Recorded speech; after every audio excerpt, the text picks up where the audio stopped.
blessing of the Lord be upon you. We bless you in the name of the Lord. Thank you. God's Workshop. 1 Corinthians chapter 1, verse 27 through 29. God chose what is foolish in the world to shame the wise. God chose what is weak in the world to shame the strong. God chose what is low and despised in the world, even things that are not, to bring to nothing things that are, so that no human being might boast in the presence of God. The only thing better than having a well-stocked workshop is to live next door to someone with a well-stocked workshop. Especially if they let you borrow. Yes, God's workshop only involves the tools that are crucial to getting His tasks accomplished. That's the law of parsimony.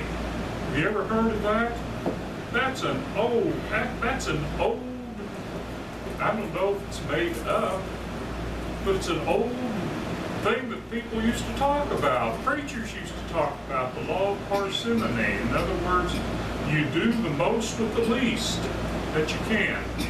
You know, that's fine to use. No waste left over, what have you. And that's what God does. God takes little things and makes big things happen out of them. It may surprise you to learn that God uses only 3 tools to carry out His will. Now, His will on earth, His will in taking the gospel to the world, His will in accomplishing many of His tasks here on earth. They're not high-priced or flashy, but they get the job done. And isn't that what a tool's supposed to do? I guess I could use the word instrument, the word implement, or I could use the word servant, because that's what each and every one of us is. God uses foolish things to shame the wise. Now, that doesn't mean that we should act foolishly. Doesn't mean that in our foolish action that we get things accomplished. It means that the world will look at us as being foolish, the things that we do as being foolish, the way that we approach things as being foolish. But in our way of doing things that looks foolish to the world, we bring shame to the wise. Now, in the case of Moses, God used a stick to shame and defeat Pharaoh. Just a stick. A stick out of how many sticks out there in the wilderness that Moses could have been carrying along with him to beat the sheep with, whatever. A rod to keep the sheep in line, and a rod to keep the wolves and the bears and the wildcats, the coyotes, if they had coyotes over there, keep them away. Just a stick. Exodus chapter 4, verses 1 through 5. Then Moses answered, "But behold, they will not believe me or listen to my voice, for they will say, 'The Lord did not appear to you.' And the Lord said to him, 'What is that in your hand?' And he said, 'A staff.'" Well, a stick, right? And he said, "Throw it on the ground." So he threw it on the ground, and it became a serpent. We saw a snake on the way over. My wife that went crazy. I'm glad she wasn't driving. And Moses ran from it. But the Lord said to Moses, "Put out your hand and catch it by the tail." So he put out his hand and caught it, which, that's strange. You don't catch a serpent, which a serpent is a poisonous snake. You don't catch it by the tail because it can flip around and bite you. You catch it behind the neck if you're going to catch it at all. So he put out his hand, caught it, and it became a staff in his hand. That That's trust in God, isn't it, right there? Trust in the Lord. That he may believe that the Lord, the God of your fathers, the God of Abraham, the God of Isaac, the God of Jacob, has appeared to you. You know, that's pretty frightening there. So Moses was brought up in Pharaoh's house. He was taught all the knowledge of the Egyptians, but he left it all behind him and went out in the wilderness for 40 years because he was afraid. He was afraid because he had killed an Egyptian, and he felt sure that Pharaoh would punish him for it. But God chose Moses to deliver Israel. Moses didn't think he could do it. He didn't think he could persuade Egypt to let the people go. He didn't think he could persuade Israel to go. So God made the walking staff of Moses a powerful instrument in Moses' hand. Again, there were millions of sticks like that all over Egypt, all over the wilderness where Moses was. But God chose that one stick to confound the wise men of Egypt. You think of that in terms of the gospel. Think of it. One gospel. There aren't many gospels. There's only one. But who did he put the gospel in the hands of? Starting off with the apostles. And look at the case of the apostles. God used uneducated common men. Fishermen, right? He used a tax collector. He used a zealot. He used a Herodian. He used different types of people, but look at Acts chapter 4, verse 13 through 14.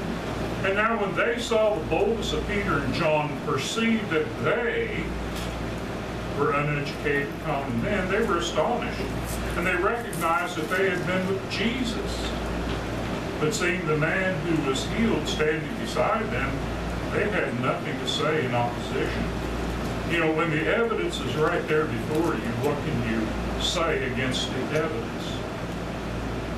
Well, a politician can say a lot of things, right? A denier can say lots of things in denial, but the evidence is there. And if a person is really concerned with evidence, the evidence being there, it's like, hey, these people weren't brought up in the rabbinical schools of the Sadducees or the Pharisees. These people, these just common people. And look what they're doing, look what they're saying, but here's a man that they healed. They must have been with Jesus. Jesus did these things. There's a connection there. So the apostles were looked down on by the Jewish leaders. They're called ignorant, they're called unlearned, yet Christianity flourished as God gave them the power to convict men everywhere of their sins. So what did that? Well, the gospel did that, right? It wasn't the men, it was the message. It's not about the man, it's not about the person, it's about the message, isn't it? It's the message. Too many people today make it about the man, don't they? They make it about the preacher, they make it about the pastor, they make it about the bishop or whoever. But it's not, it's about the message. Well, when it comes down to it, the message is about the man, but that's a capital M, the man Jesus. The power's in the message, the gospel, not the messengers. And the apostles stood before councils and governors and kings defending the faith against the forces that would destroy it. They were successful in their defense because the truth was on their side. That was all they needed. John chapter 8, verse 31 through 32, one of the most important passages in the Bible. So Jesus said to the Jews who had believed in him, if you abide in my word, abide in my word. You know it, you live according to it, you live in it, you take your your sustenance of life from it. You are truly my disciples, and you will know the truth, and the truth will set you free. Free to do what? Free to stand up and speak the truth, no matter where you are, who you're with, and here's the most important thing, no matter who you are. You can be ignorant and unlearned, you can be a common person, but with the truth, you got a mighty tool right there in your hands. If we know the truth, live the truth, and teach the truth, God will use us to confound those who think themselves wise and bring honor and glory to His name. God uses weak things to shame the strong. That's what Paul says. Well, what a great example of that. David facing Goliath, 1 Samuel chapter 17 and 18. Remember the story? Goliath was a giant from Gath, and he was fighting for the Philistines against the children of Israel. And every day Goliath would go out and would challenge Israel's best to a one-on-one fight, a fight to the death, with the winner securing victory for his country. If I win, you all give up and you become Philistines, and if I lose, we'll all give up and we'll become Hebrews. Not one man from Israel was brave enough to accept the challenge.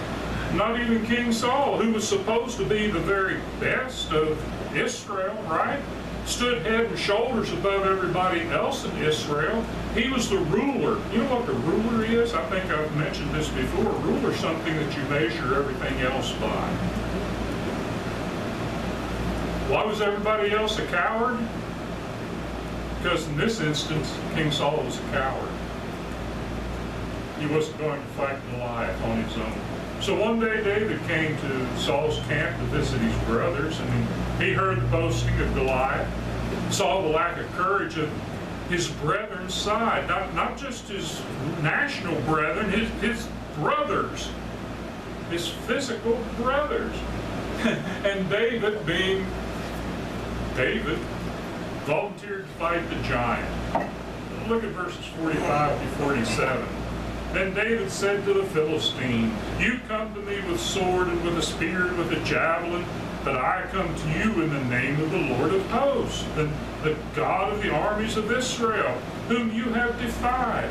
This day the Lord will deliver you into my hand, and I will strike you down and cut off your head, and I will give the dead bodies of the host of the Philistines this day to the birds of the air and to the wild beasts of the earth, that all the earth may know that there is a God in Israel." Oh, wait a minute, why would that happen? I thought if Goliath was defeated, they'd just give up and become Hebrews, right? That was a false statement on Goliath's part. "And that all this assembly may know that the Lord saves not with sword and spear." That's interesting, isn't it? "For the battle is the Lord's, and He will give you into our hand." The battle is not with sword or spear. What does it say? He saves with a slingshot, right? No. It's with faith. Faith to face the giants in our lives. We should never refuse to defend faith because we think the odds are against us. The enemy has great numbers. The enemy has big buildings, preachers with fancy titles. The test of the church is not how materialistic wealthy it is, but in doing God's will. How faithful is the church? And spiritual wealth is calculated in trust in Jesus Christ and obeying His word to save. That's where it's at. In God's sight, man's sight might be different, but man can have a lot of trouble with sight.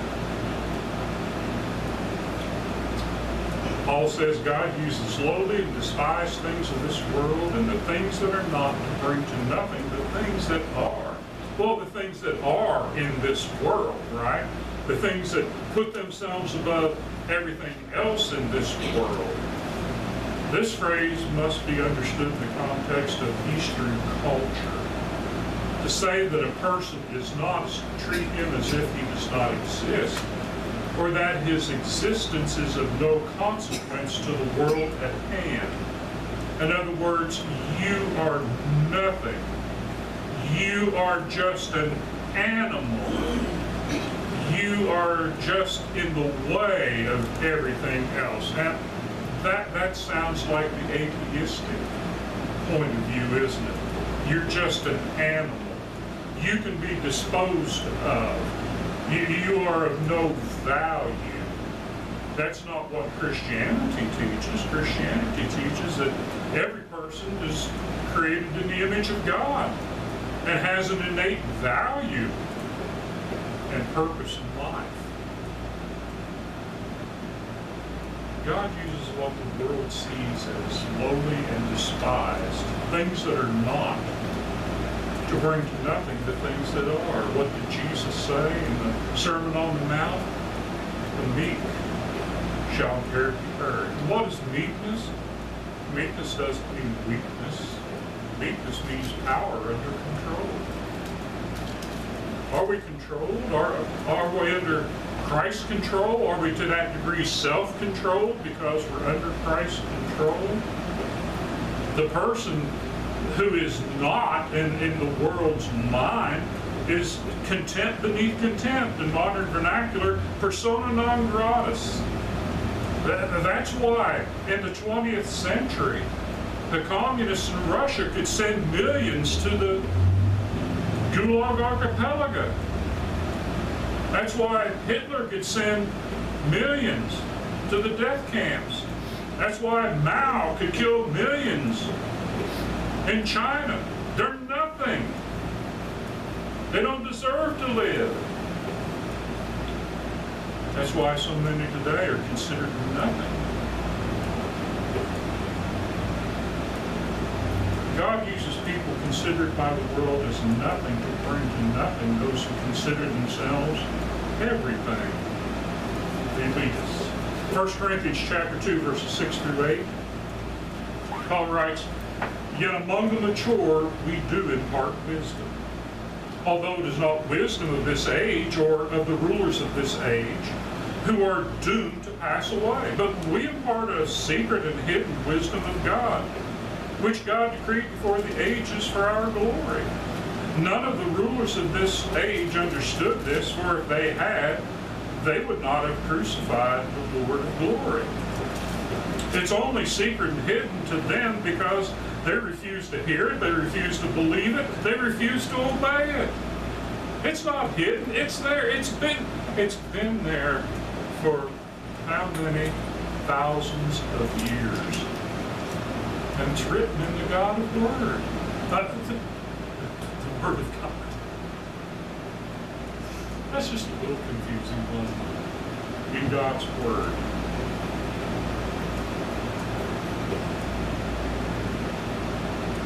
God does all of this for a purpose.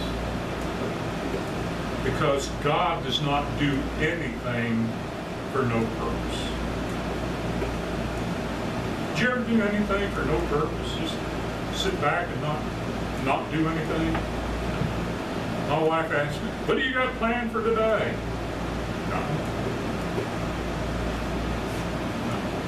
No. I've got things to do, but I've got no plan, see? I've got a purpose. I've got a purpose. My purpose is to serve God to the best of my ability. Now everything else is going to fall into place. God doesn't take a day. Notice that? God, I need you today. Nah, my day off. I'm going fishing today. I'm going to stay in bed today. If God stayed in bed today, it would be for a purpose.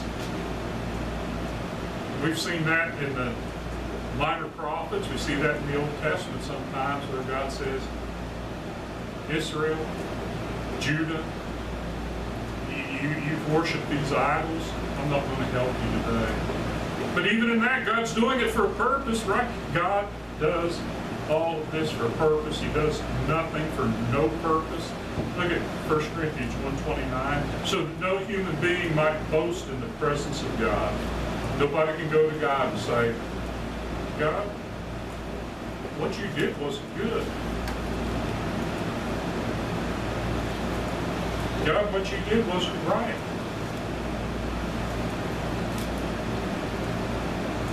Romans chapter 3, verse 27, then what becomes of our boasting? It is excluded. By what kind of law? By law of works? No, but by the law of faith. If we think that God can't do it, that God can't use us, we haven't broken the law of works. We've broken the law of faith. And it's not so much that we don't trust ourselves. We just don't have enough faith in God. If we keep in mind that the cross is the basis of our salvation, then we will never fall into the trap of thinking more of ourselves than we should. Or less of ourselves than we should. We're just tools. Implements. Instruments for the use of God. We are His servants. He'll use us if we let Him. He'll use us to His glory. Thank you for your time. Thank you for your attention. If you have a need, please let your request be made known as we stand and sing.